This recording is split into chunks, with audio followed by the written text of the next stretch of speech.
ओम नमो भगवते वासुदेवाय। भगवते वासुदेवाय। ओम नमो भगवते वासुदेवाय। भगवते वासुदेवाय। ओम नमो भगवते वासुदेवाय। भगवते वासुदेवाय। नारायणं नमस्कृत्य नारायणं नमस्कृत्य नरं चैव नरोत्तमं नरं चैव नरोत्तमं देवीं सरस्वतीं व्यासं देवीं सरस्वतीं व्यासं ततो जायमुदीरये।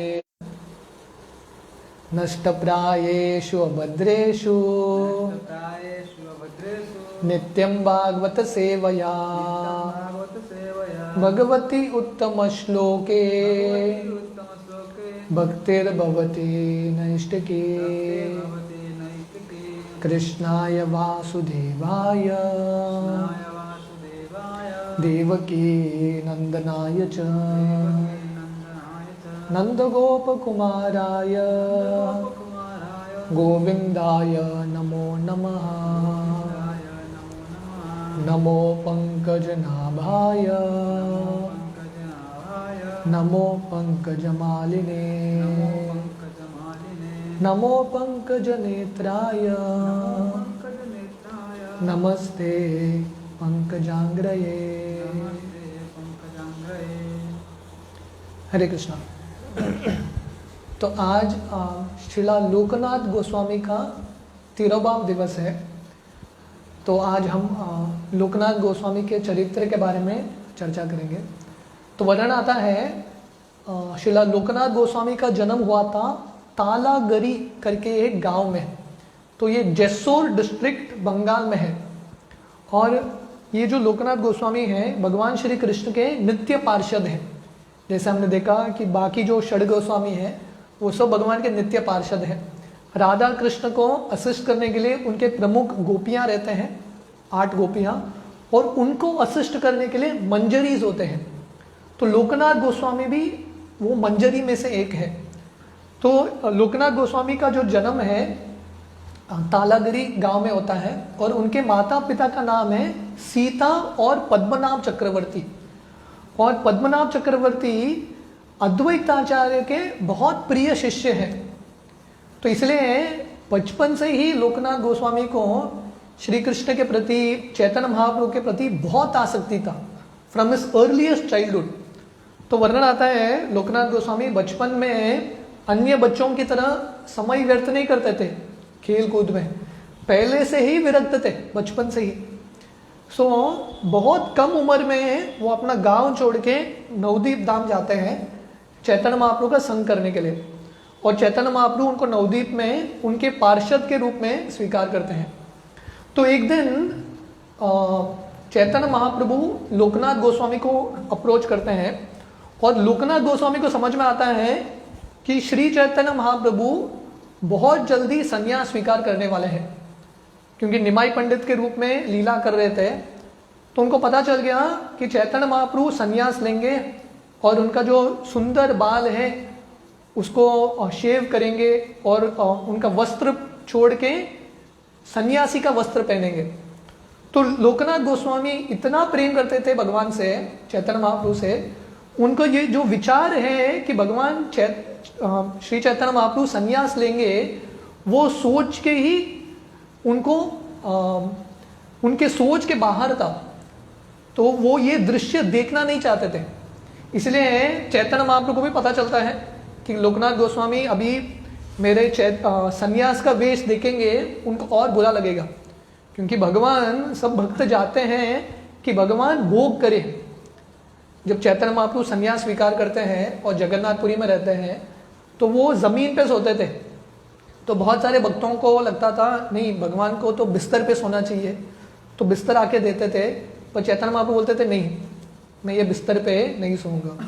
तो लोकनाथ गोस्वामी को ये जो विचार था कि भगवान पूर्ण पुरुषोत्तम भगवान है, भोक्तानाम यज्ञ तपसाम सर्वलोक महेश्वरम सुहृदम सर्वभूतानाम ज्ञात्वा माम शंतम ऋच्छति, वो जो पूर्ण पुरुषोत्तम भगवान है अभी संन्यास लेने वाले हैं, वो विचार ही उनको सहन नहीं हुआ। तो चैतन्य महाप्रभु लोकनाथ गोस्वामी को आके बोलते हैं कि 3 दिन के बाद मैं संन्यास ले लूंगा मेरा पत्नी को, मेरे माँ को छोड़ के कटवा में जाऊंगा और केशव भारती महाराज से मैं संन्यास स्वीकार करूंगा, और उसके बाद संन्यास के बाद मैं वृंदावन आऊंगा, क्योंकि मेरा बहुत तीव्र इच्छा है, हृदय का इच्छा है वृंदावन का दर्शन।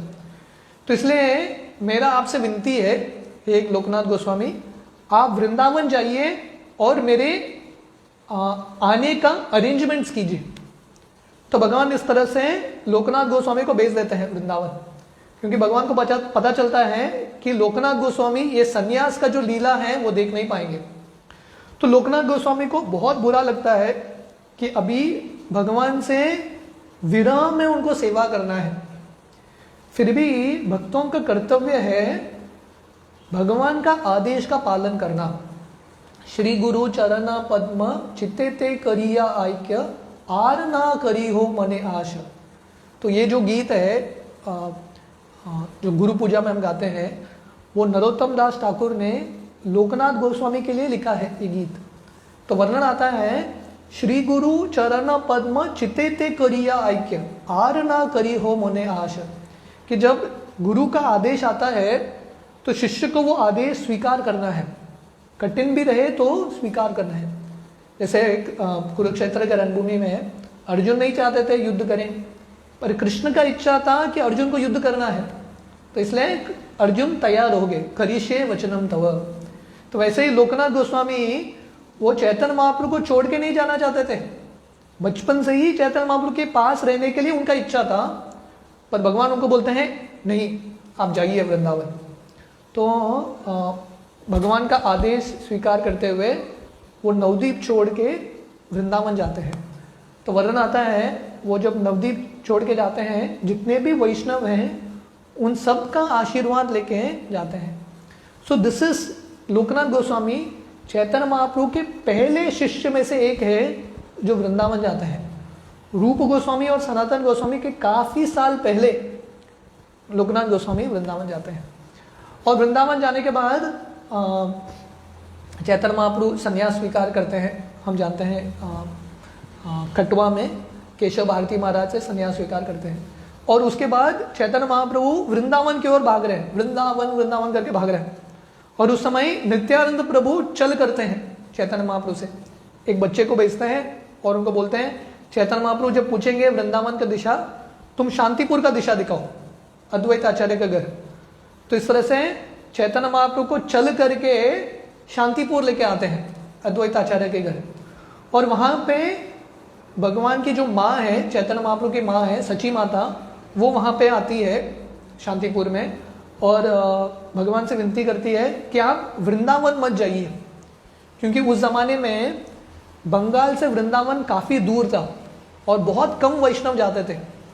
तो सची माता बोलती है, मेरा आपसे एक विनती है, आपने तो संन्यास स्वीकार कर लिया, मेरा सुना नहीं, आपने संन्यास स्वीकार कर लिया, पर एटलीस्ट मेरा भी एक विनती है, आप जगन्नाथपुरी जाइए, क्योंकि वही कृष्ण, वृंदावन के कृष्ण जगन्नाथपुरी में जगन्नाथ के रूप में है। तो इसलिए आप जगन्नाथपुरी जाइए, और क्योंकि जगन्नाथपुरी में बंगाल के भक्त जाते रहते हैं, मुझे एटलीस्ट आपके बारे में समाचार मिलेगा। तो अपने माँ का आज्ञा स्वीकार करते हुए चैतन्य महाप्रभु जगन्नाथपुरी आते हैं। उन्होंने लोकनाथ गोस्वामी को भेजा था वृंदावन कि आप वहां पे जाइए, मैं संन्यास लेकर तुरंत आऊंगा। तो लोकनाथ गोस्वामी चले गए, चैतन्य महाप्रभु वृंदावन नहीं गए, जगन्नाथपुरी आए। और जगन्नाथपुरी आने के बाद वो क्या करते हैं, दक्षिण यात्रा के लिए निकलते हैं तुरंत, थोड़े समय बाद। उस समय लोकनाथ गोस्वामी वृंदावन में बैठे हैं और वो सोच रहे हैं, भगवान ने बोला था वो आएंगे वृंदावन, वृंदावन आए नहीं, जगन्नाथपुरी गए, दक्षिण यात्रा गए, तो मैं अभी भगवान से मिलने के लिए जाऊंगा दक्षिण यात्रा। तो लोकनाथ गोस्वामी वृंदावन छोड़ के चल के आते हैं साउथ इंडिया। कितना दूर है वृंदावन और दक्षिण भारत, बहुत दूर है। अभी ट्रेन पे भी कोई सफ़र करेगा 2-3 दिन तो लगता है। इमेजिन करो, चल के आते हैं दक्षिण भारत। और जब दक्षिण भारत आते हैं, उनको समझ में आता है कि चैतन्य महाप्रभु दक्षिण यात्रा हो गया उनका और पूरी चले गए। तो लोकनाथ गोस्वामी फिर से दक्षिण यात्रा से दक्षिण भारत से पूरी तक आते हैं। और जब पूरी आते हैं, उनको समझ में आता है भगवान पूरी छोड़ के वृंदावन चले गए। तो अभी भागे भागे जा रहे हैं वृंदावन, और लोकनाथ गोस्वामी सोच रहे हैं भगवान ने मुझे बोला था वृंदावन में रुको, मैं आऊँगा, तो मैं बहुत घाई में वृंदावन छोड़ के आ गया और भगवान का दर्शन ही नहीं। दक्षिण भारत गए, पूरी गए, भगवान का दर्शन नहीं। और जब उनको समझ में आया कि भगवान वृंदावन के लिए निकले हैं तो भागे भागे वृंदावन की ओर जाते हैं। और जब वृंदावन पहुंचते हैं उनको समझ में आता है भगवान आए थे, चैतन्य महाप्रभु 2 महीने रुके थे, अक्रूर घाट में इमली तल में बैठ के ध्यान कर रहे थे और चले गए, वृंदावन छोड़ के। इमेजिन कीजिए, इतना भाग रहे हैं भगवान का दर्शन लेने के लिए। तो इसको बोलते हैं उत्सुकता।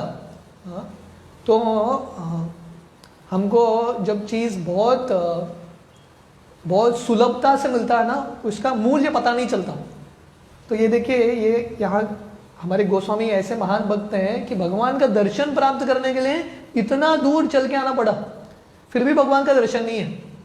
और जब उनको समाचार मिला कि चैतन्य महाप्रभु वृंदावन छोड़ के प्रयाग गए हैं, तो वो तुरंत तैयार होते हैं लोकनाथ गोस्वामी कि अगला दिन सुबह मैं प्रयाग जाऊंगा। पर उसी दिन रात को उनको एक सपना आता है और चैतन्य महाप्रभु उनके सपने में आते हैं और बोलते हैं आप वृंदावन छोड़ के मत जाओ, मैं आपके साथ हमेशा हूँ। फिजिकल रूप में नहीं, हृदय में आपके साथ हमेशा हूँ, इसलिए आप वृंदावन में रुकिए और बहुत जल्दी रूप और सनातन यहाँ पे आएंगे, तो उनको संग देने के लिए आप रुकिए और उनका दोस्त बनिए। तो इस तरह से लोकनाथ गोस्वामी वृंदावन में ही रहते हैं और उसके बाद उनका चैतन्य महाप्रभु का दर्शन होता ही नहीं है। इमेजिन कीजिए, भगवान ने इनको बोला था कि आप वृंदावन जाइए, मैं आऊँगा आपसे मिलने के लिए, पर ये लीला में, ये जन्म में उनका फिर से चैतन्य महाप्रभु का दर्शन ही नहीं होता, फिर भी भक्ति कर रहे हैं। वो नहीं सोच रहे अरे चैतन्य महाप्रभु मेरे साथ ऐसा झूठ क्यों बोला, आए ही नहीं, वो भक्ति छोड़ के जाऊंगा, नहीं, जो आज्ञा है उसका पालन किया। जैसे गोपियाँ, कृष्ण जब वृंदावन छोड़ के जाते हैं, अक्रूर जी आते हैं, तो कृष्ण गोपियों को बोलते हैं मथुरा में मुझे थोड़ा काम है, कंस को मारना है और 1-2 असुरों को मारना है, वो मार के तुरंत आऊँगा। जाते हैं, 100 साल बीत जाते हैं, कृष्ण आते ही नहीं है, फिर से कभी आए ही नहीं कृष्ण वृंदावन, फिर भी गोपियाँ भक्ति कर रहे हैं। तो इसको बोलते हैं विरह भाव, in the mood off separation. तो ये गोस्वामियों ने हमको सिखाया है विरह में भगवान की भक्ति करना। हाँ, कैसे? भगवान का आज्ञा का पालन करते हुए, क्योंकि जहाँ पे भगवान का आज्ञा है वहाँ पे भगवान उपस्थित है।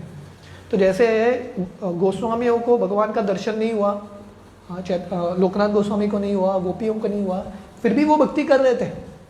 तो वैसे ही ये टेस्ट है कि जब भगवान नहीं है सामने, फिर भी हमारा विश्वास है क्या, हम दृढ़ता से भक्ति करते हैं क्या। तो वर्णन आता है जब लोकनाथ गोस्वामी वृंदावन जाते हैं, वृंदावन के 12 वनों में वो भ्रमण करते हैं एंड फाइनली कांडीर वन करके एक जगह है, वृंदावन में एक वन है, वहाँ पे रहते हैं।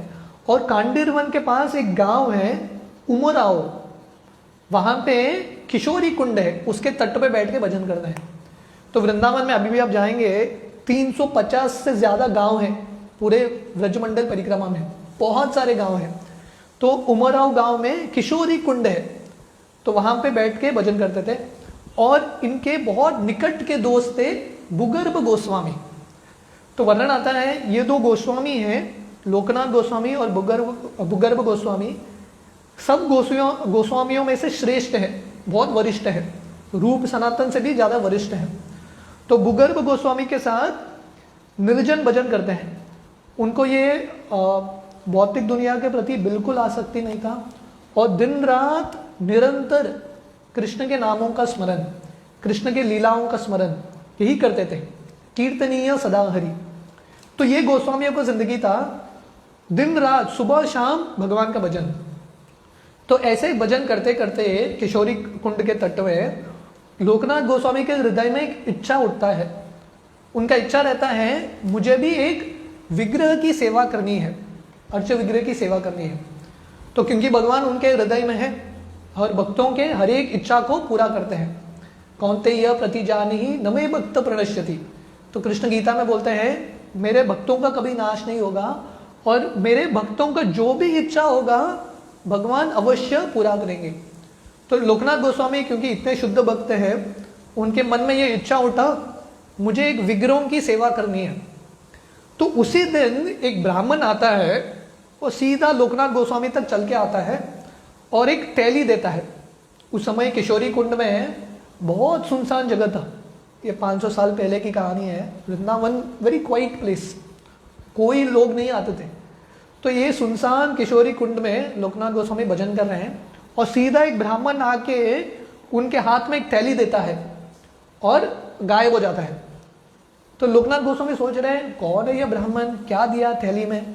थैली खोल के देखा तो राधा कृष्ण की बहुत सुंदर विग्रह। और लोकनाथ गोस्वामी सोच रहे हैं ये ब्राह्मण कौन था, ये विग्रह कौन है, अभी मैं क्या करूं। तो उस समय ये जो विग्रह है इनका नाम है राधा विनोद। वो लोकनाथ गोस्वामी को उत्तर देते हैं कि हमारा नाम है राधा विनोद, बहुत देर से हम ये वन में हैं और मैं ही आया था ये ब्राह्मण के रूप में और हम स्वयं आए हैं आपके पास, अभी आप हमारा सेवा कीजिए। तो लोकनाथ गोस्वामी को इतना आश्चर्य हुआ और उनके आंख से अश्रु निकलने लगे कि भगवान ने उनका जो इच्छा है तुरंत पूरा कर दिया। इच्छा किया, अगला दिन ही भगवान आ गए तुरंत ये रूप में। तो उसके बाद लोकनाथ गोस्वामी अलग अलग धान्य लाते थे, चावल गेहूँ इत्यादि लाते थे और भोग बना के स्वयं के हाथों से राधा विनोद को खिलाते थे। तो लोकनाथ गोस्वामी का पूरा जिंदगी इसी के इर्द गिर्द चला, भगवान के नामों का जप और विग्रहों की सेवा।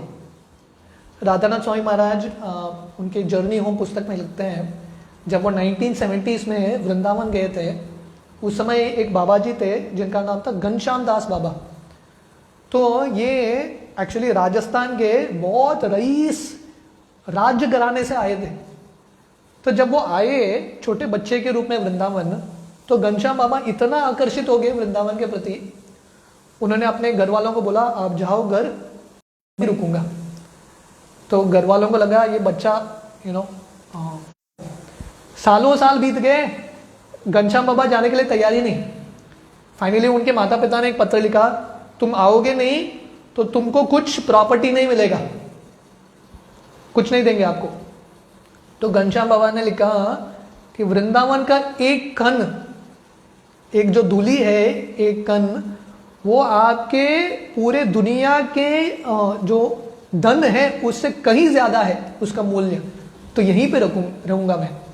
तो घनश्याम दास बाबा जी वृंदावन में रहते थे और राधा कृष्ण की पूजा करते थे और उन जैसे लोकनाथ गोस्वामी को उनके विग्रह मिलते हैं राधा विनोद, घनश्याम बाबा को भी उनके विग्रह मिलते हैं।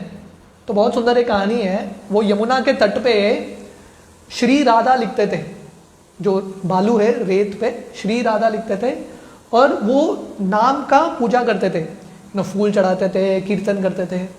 तो एक दिन उन्होंने श्री राधा लिखा और शाम के समय उसको मिटा देते थे, अगले दिन फिर से श्री राधा लिखते थे। एक दिन वो शाम को जब मिटा रहे थे श्री राधा का नाम, उनके हाथ में कुछ लगा, उन्होंने खोद के निकाला तो विग्रह आए, राधा गोपीजन वल्लभ विग्रह के नाम थे। और उन्होंने इतने प्रेम से पूरे जिंदगी भर, आए थे बचपन में, 80-90 साल तक विग्रहों की सेवा करते रहे। हाँ, विग्रहों को मसाज करना, पैरों को मसाज करना, उनके लिए गीत गाना, उनके लिए फूल अर्पण करना, उनके लिए बिस्तर बनाना। तो वैसे ही यहाँ पे वर्णन आता है कि लोकनाथ गोस्वामी उनका पूरा जिंदगी ये राधा विनोद विग्रह मिलने के बाद विग्रह के इर्द गिर्द ही घूम रहा था। विग्रहों के लिए कीर्तन, विग्रहों के लिए भोग बनाना, विग्रहों के पैर को मसाज करते थे, बहुत सुंदर बिस्तर बनाते थे फूलों का। तो इस तरह से कंटिन्यूसली वो सेवा कर रहे थे। फिर भी विग्रहों के लिए उन्होंने मंदिर नहीं बनाया। उनके पास एक थैली था, सिंपल क्लॉथ, वो थैली में राधा विनोद को रखते थे और जहाँ पे भी जाते थे राधा विनोद को लेके घूमते थे, वो उनका भाव था। तो फाइनली वर्णन आता है कि उमराव गांव के जो साधु संत है, जो गांववासी हैं, जो ब्रजवासी है, वो आके लोकनाथ गोस्वामी को बोलते हैं एटलीस्ट आप छोटा मंदिर बांधिए, भजन कुटीर बांधिए। पर लोकनाथ गोस्वामी इतने नम्र थे, बोलते हैं नहीं, मुझे भजन कुटीर नहीं चाहिए, उसके प्रति मुझे आसक्ति होगा। तो फाइनली जब रूप और सनातन वृंदावन आते हैं, उस समय रूप और सनातन लोकनाथ गोस्वामी को आमंत्रण करते हैं कि आप आके हमारे साथ रुके वृंदावन में, क्योंकि जो वृंदावन है और वृंदावन के ये जो अलग अलग गांव हैं बहुत दूर है। जैसे अभी भी आप जाएंगे वृंदावन से गोवर्धन ऑलमोस्ट 1 घंटे की दूरी पे है, ये उमराव गांव काफ़ी दूर था। तो रूप और सनातन लोकनाथ गोस्वामी को लेके आते हैं कि हम सब साथ में मिलके चैतन्य महाप्रभु का भजन करेंगे, कीर्तन करेंगे। तो इनका निवेदन सुन के लोकनाथ गोस्वामी वृंदावन आते हैं और राधा गोकुलानंद मंदिर में रहते हैं। ये मंदिर अभी भी है। तो वर्णन आता है जब रूप और सनातन चले जाते हैं उनका लीला समाप्त करके, लोकनाथ गोस्वामी को सहन नहीं हुआ और वो विरह में आज के दिन उनका तिरोभाव होता है।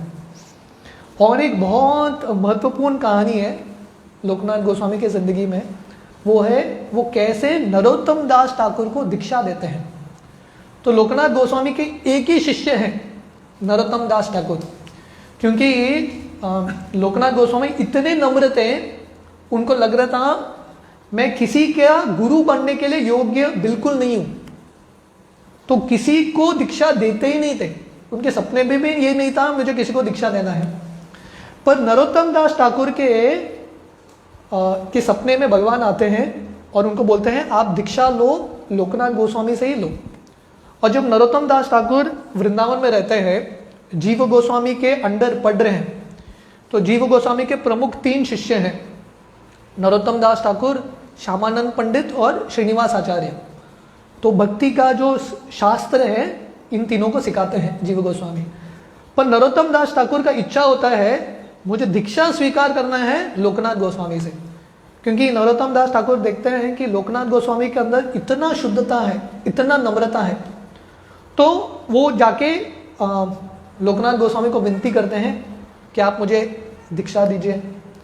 लोकनाथ गोस्वामी बोलते हैं नहीं, मैं दीक्षा नहीं दे सकता। तो ऐसा टालते रहते हैं, बोलते हैं पहले तुम राधा कृष्ण के नाम का जप करो 1 साल, उसके बाद देखेंगे। ऐसा टालते रहते हैं। पर नरोत्तम दास ठाकुर बहुत उन्होंने दृढ़ निश्चय किया था मुझे दीक्षा लेना है तो इनसे ही लेना है। तो यहाँ पे नरोत्तम दास ठाकुर सिखा रहे हैं हमको कि दीक्षा लेना इतना साधारण चीज़ नहीं होता, तीव्रता चाहिए उसके लिए। जैसे दक्षिण भारत में एक कहानी है रामानुजाचार्य की। रामानुजाचार्य उनके अलग अलग गुरु थे, उसमें से उनका एक गुरु थे जिनका नाम था गोष्ठीपूर्ण, और ये तिरुकुटियूर करके एक जगह में रहते थे। और रामानुजाचार्य रहते थे श्रीरंगम में। तो उन्होंने डिसाइड किया, उनके और एक गुरु महापूर्ण इनको बोलते हैं कि आप मंत्र दीक्षा गोष्ठीपूर्ण से स्वीकार कीजिए। तो उस समय रामानुजाचार्य चल के गए, कहाँ तक?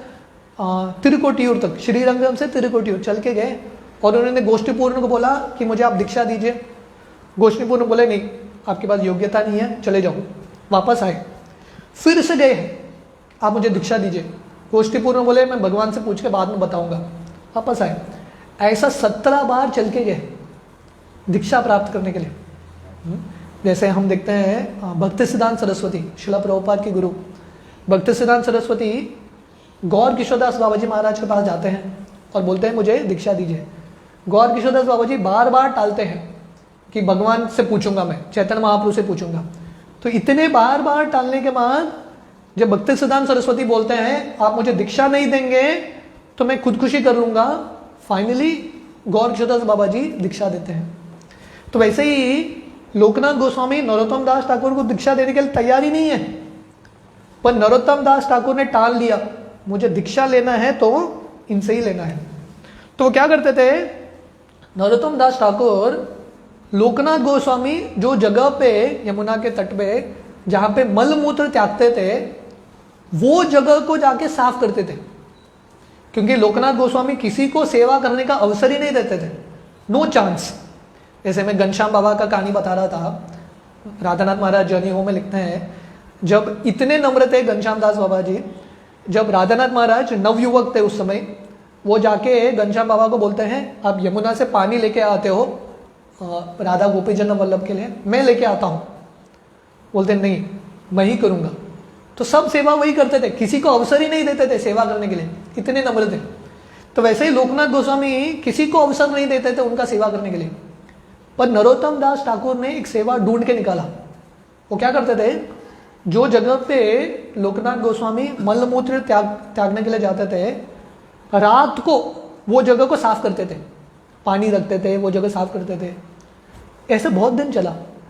तो लोकनाथ गोस्वामी सोच रहे हैं रोज सुबह मैं आता हूँ, और ऐसा नहीं कि नरोत्तम दास ठाकुर ने ये सेवा किया और फोटो निकाल के डाल दिया, देख मैं भी कर रहा हूँ नम्र सेवा, ऐसा नहीं, किसी को पता नहीं था कर रहे हैं। तो लोकनाथ गोस्वामी सोच रहे हैं रोज सुबह ये जगह कौन साफ करता है, मेरे मलमूत्र त्यागने का जगह साफ कौन करता है। तो एक दिन लोकनाथ गोस्वामी चुप के देख रहे हैं कौन कर रहा है, और वो देखते हैं कि नरोत्तम दास ठाकुर कर रहे हैं। और नरोत्तम दास ठाकुर कौन थे, राजा के पुत्र थे। ही वॉज अ प्रिंस, राजा के पुत्र हैं। इतने रईस व्यक्ति नरोत्तम दास ठाकुर ऐसा तुच्छ सेवा कर रहे हैं। तो ये देख के लोकनाथ गोस्वामी के आंख से अश्रु निकलता है। वो बोलते हैं नरोत्तम तुम राजा के पुत्र हो, तुम क्या कर रहे हो, तुमको ये शोभा नहीं देता ये करते हुए इतना तुच्छ कार्य। तो नरोत्तम बोलते हैं मैंने ये ब्रह्म की दुनिया को त्याग दिया है, राजा का पुत्र वो सब मैंने छोड़ दिया है।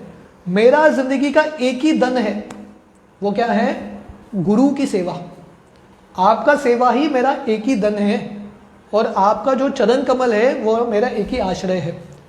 तो लोकनाथ गोस्वामी नरोत्तम दास ठाकुर की ये नम्रता को देख के उनका हृदय इतना पिघल जाता है, लोकनाथ गोस्वामी तैयार होते हैं नरोत्तम दास को दीक्षा देने के लिए। तो इस तरह से लोकनाथ गोस्वामी के एक ही शिष्य नरोत्तम दास ठाकुर, और दीक्षा लेने के बाद लोकनाथ गोस्वामी नरोत्तम को उनके विग्रहों के पास लेके जाते हैं, राधा विनोद, और भगवान को बोलते हैं ये जो भक्त हैं उन्होंने उनका जिंदगी आपको समर्पित किया है, आज से वो आपका प्रॉपर्टी है। तो ये देखिए गुरु का भाव। हमारे वैष्णव परंपरा में कोई भी गुरु अपने शिष्य को अपना प्रॉपर्टी नहीं समझता, उसको लगता है ये भगवान का प्रॉपर्टी है और मैं इसका सेवक हूँ। जैसे शिला प्रभुपाद हमेशा अपने शिष्यों को बोलते थे आप सब लोग मेरे गुरु महाराज के प्रतिनिधि हैं, गुरु महाराज ने आप सबको भेजा है मेरे पास मुझे असिस्ट करने के लिए। तो गुरु भी अपने शिष्य को प्रभु के रूप में देखते हैं।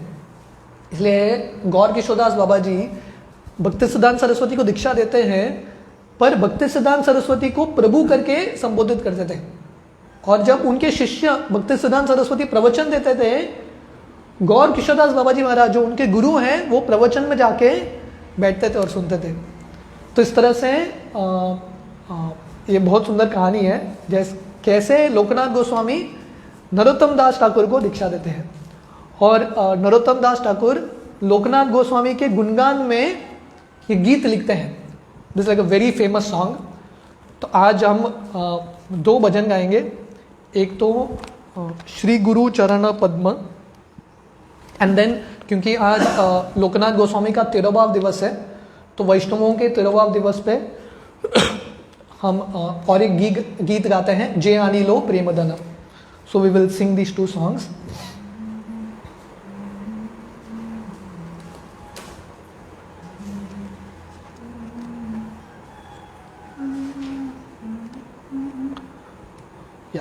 सो ये गुरु वंदना है जो गुरु पूजा के समय हम गाते हैं।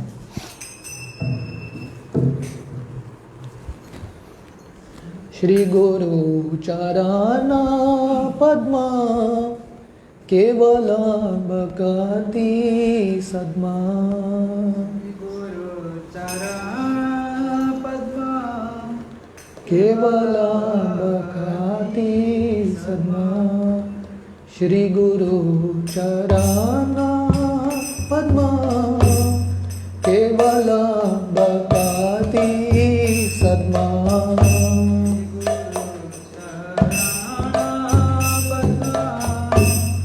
केवल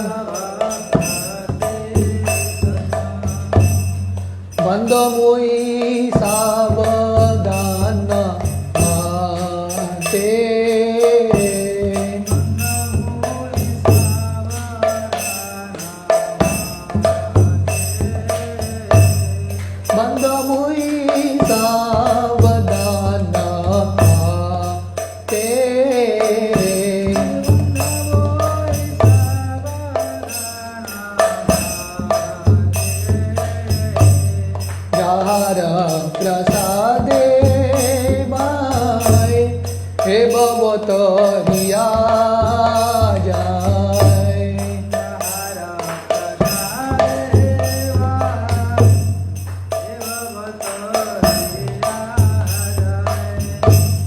कृष्ण प्राप्ति होय जाते,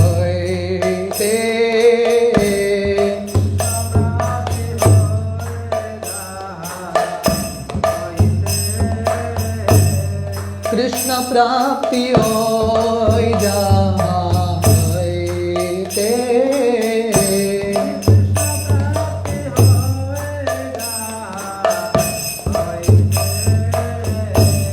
गुरुमुख पद्मा वाक्य चित्ते कोरिया ऐक्य।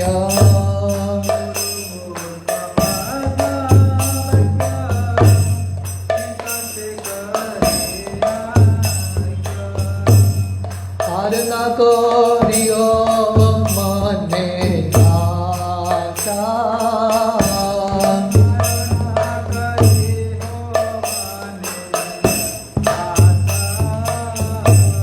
हर न कोरियो मने आशा।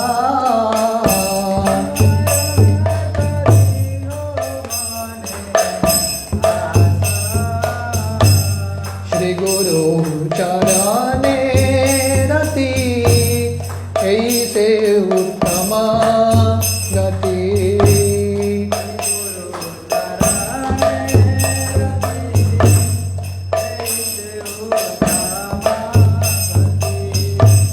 श्री गुरु चरणे रति ऐसे उत्तम गति।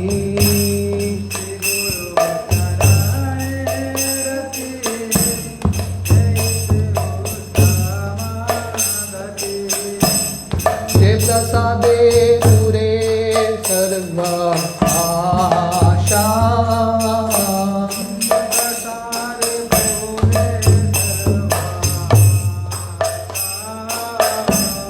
जे प्रसादे पूरे सर्व आशा।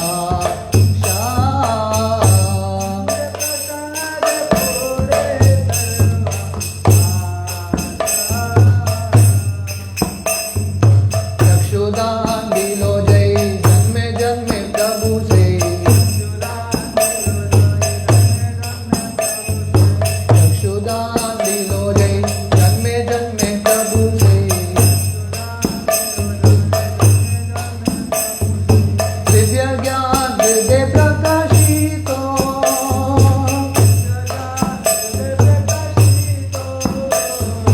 दिव्य ज्ञान हृदय प्रकाशितो।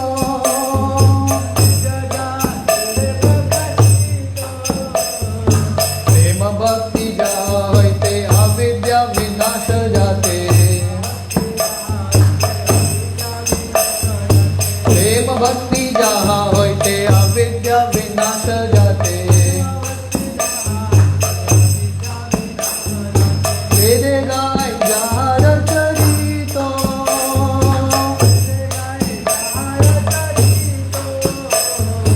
वेद गाय जार चरितो।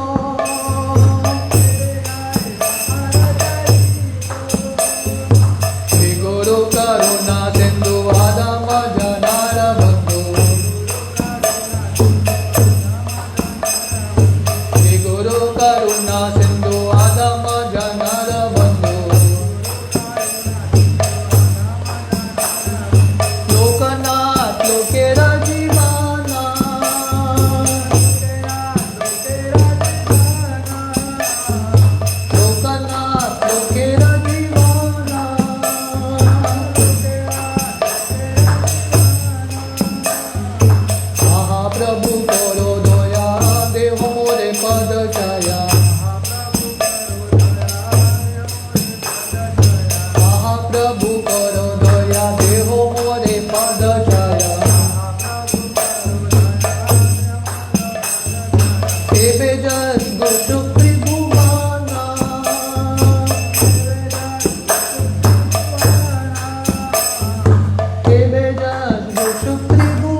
ये गीत का बहुत सुंदर अर्थ है। तो लोकनाथ नरोत्तम दास ठाकुर ने ये लोकनाथ गोस्वामी के गुणगान में लिखा है और इसको बोलते हैं गुरु पूजा।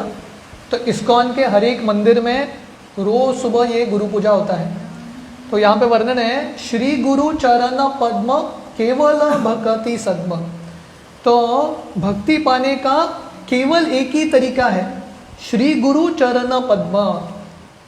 गुरु के माध्यम से ही कृष्ण की कृपा मिलती है। तो इसलिए हम देखते हैं कि रूप गोस्वामी उनके 64 अंग देते हैं भक्ति का। उसमें से प्रमुख 3 अंग जो है, पहला 3 अंग गुरु के ऊपर ही आधारित है। गुरु पदाश्रय, श्री कृष्ण शिक्षादि दीक्षणम, विश्रम्भेन गुरुर सेवा। तो इसलिए ये भक्ति का सिद्धांत है, गुरु के चरण कमल ही हमको भक्ति देगा। तो इसलिए हमको क्या करना है, बंद मोई सावधान मते।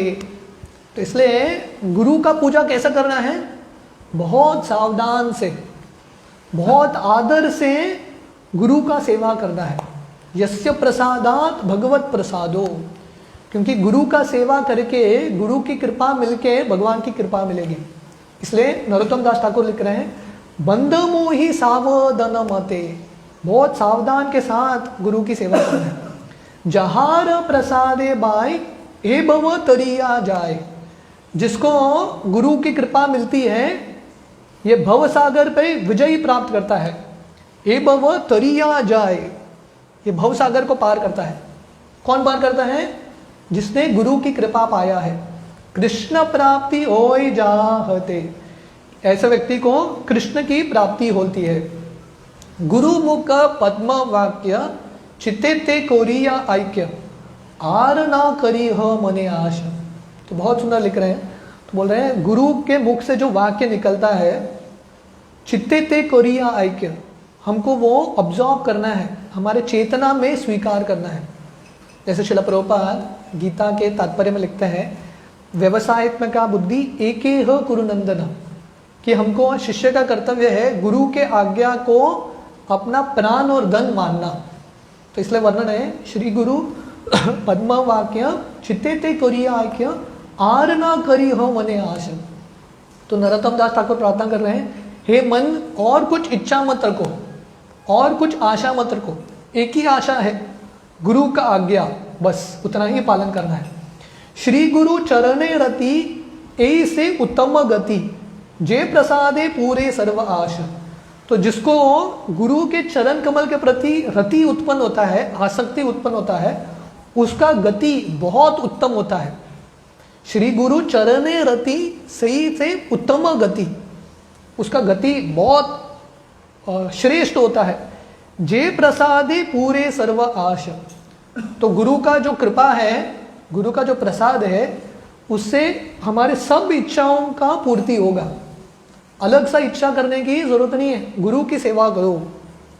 चक्षुदान दिलो जई, जन्मे जन्मे प्रभु सही, दिव्य ज्ञान हृदय प्रकाशितो। तो गुरु क्या करते हैं, ओम अज्ञानतिमिरन्दस्य ज्ञानांजन शलाकय चक्षुरुन्मिलितं येन तस्मै श्री गुरवे नमः। तो गुरु जो है हमको चक्षु देते हैं, चक्षुदान, दान मतलब कुछ देना। तो गुरु हमको क्या दान देते हैं, चक्षु का दान देते हैं। शास्त्र चक्षु, हमारे जो अज्ञान है उसको निकालते हैं, हमको सही दृष्टि देते हैं। जन्मे जन्मे प्रभु सही, तो इसलिए हमारा हर एक जन्म में वो गुरु की सेवा करने का इच्छा होना चाहिए। ऐसा नहीं कि भगवत धाम पहुंच गए तो गुरु का सेवा समाप्त, नहीं, हर बार गुरु का सेवा। दिव्य ज्ञान हृदय प्रकाशितो, ऐसे जो गुरु हैं भक्त के हृदय में दिव्य ज्ञान प्रकाश करते हैं, हाँ प्रकाशन करते हैं। प्रेम भक्ति जा होते अविद्या विनाश जाते, वेदे गाय जहार चरितो। तो ऐसे जो गुरु हैं वो उनसे जो कृष्ण प्रेम है उत्पन्न होता है, अज्ञान मिटता है, और इसलिए सब शास्त्र क्या करते हैं, गुरु का गुणगान। So all scriptures glorify the गुरु। सो सब शास्त्रों को निचोड़ है गुरु को स्वीकार करना। इसलिए भगवान श्री कृष्ण भी आते हैं, संदीपनी मुनि को स्वीकार करते हैं गुरु के रूप में। भगवान श्री राम विश्वामित्र को स्वीकार करते हैं। तो इसलिए वेदे गाय जहार चरितो, सब वेद गुरु का चरित्र गाते हैं। तो इसलिए फाइनली वर्णन करते हैं, श्री गुरु करुणा सिंधु अनम जनर बंधु।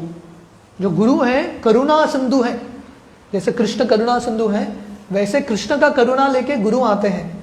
अदम जनर बंधु, और जो अदम पतित लोग हैं उनके मित्र बनते हैं ऐसे गुरु। लोकनाथ लोकेर जीवन। तो नरोत्तम दास ठाकुर लोकनाथ गोस्वामी, जिनका आज तिरोबा दिवस है, वो बोलते हैं आप मेरे स्वामी हैं, आप मेरे जीवन हैं, और प्रार्थना करते हैं, आहा प्रभु करो दया देहो मोरे पद छाया एबे जश गुशुक त्रिभुवन। तो हे मेरे प्रभु, आप मुझे आश्रय दीजिए। आहा प्रभु करो दया देहो मोरे पद छाया, आप मुझे आश्रय दीजिए, और आपका जो यश है तीनों जगत में फैलता है। तो ऐसे जो भक्त हैं लोकनाथ गोस्वामी जैसे, उनका जो यश है तीनों जगत में फैलता है।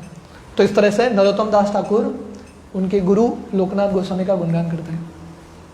सो finally we will sing one more song, और एक गीत गाएंगे, जे अनिलो प्रेमधन। तो जनरली जब वैष्णवों का तिरोभाव दिवस होता है तो ये गीत गाते हैं हम। तो ये भी नरोत्तम दास ठाकुर द्वारा ही रचित है।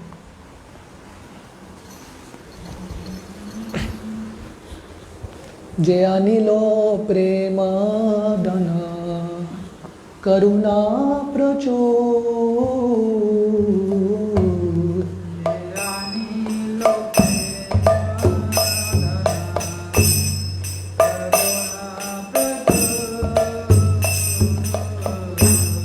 जे अनिलो प्रेमधन करुणा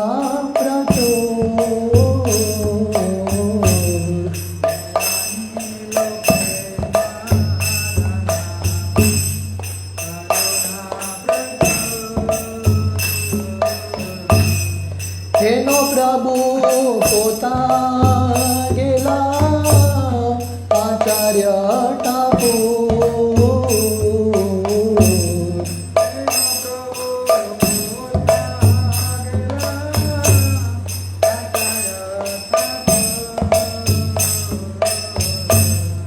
कहा मोरा स्वरूप रूपा, कहा सनातन,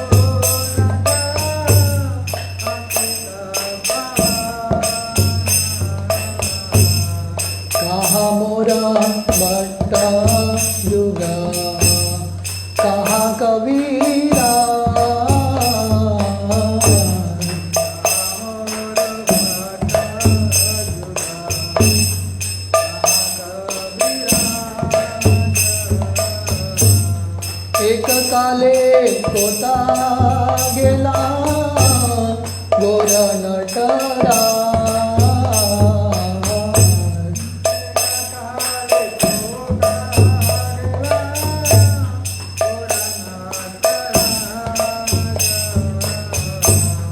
आशाने तुमची हो माता अनाले पाशी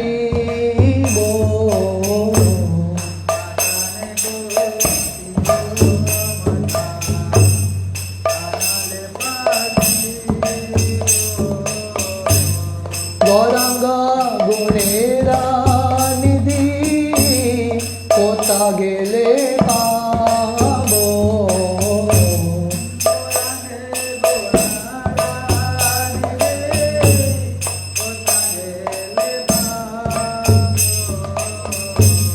से सब संगीरा संगे जे कोई लोग मिला,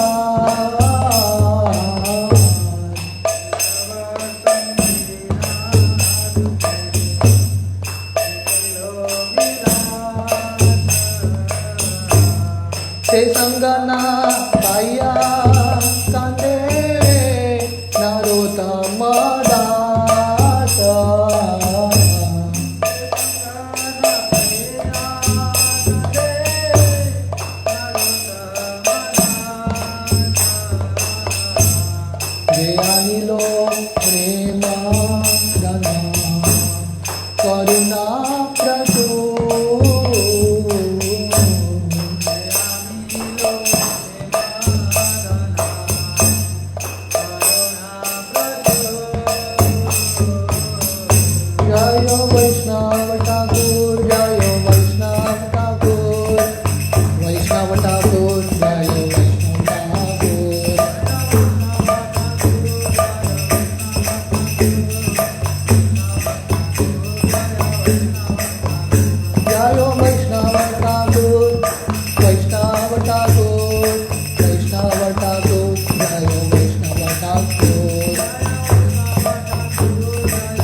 जय जय गुरुदेव गुरुदेव गुरुदेव जय जय गुरुदेव।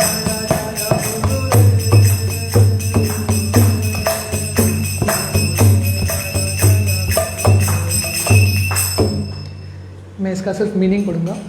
He who bought the treasure of divine love and was filled with compassion and mercy, where has such a personality as Srinivas Acharya gone? Where are my Swarup Damodar and Rupa Goswami? Where is Sanatan? Where is Raghunath Das, the savior of the fallen? Where are Raghunath Bhatta and Gopal Bhatta? And where is Krishnadas Kaviraj? Where did Lord Gauranga, the great dancer, suddenly go?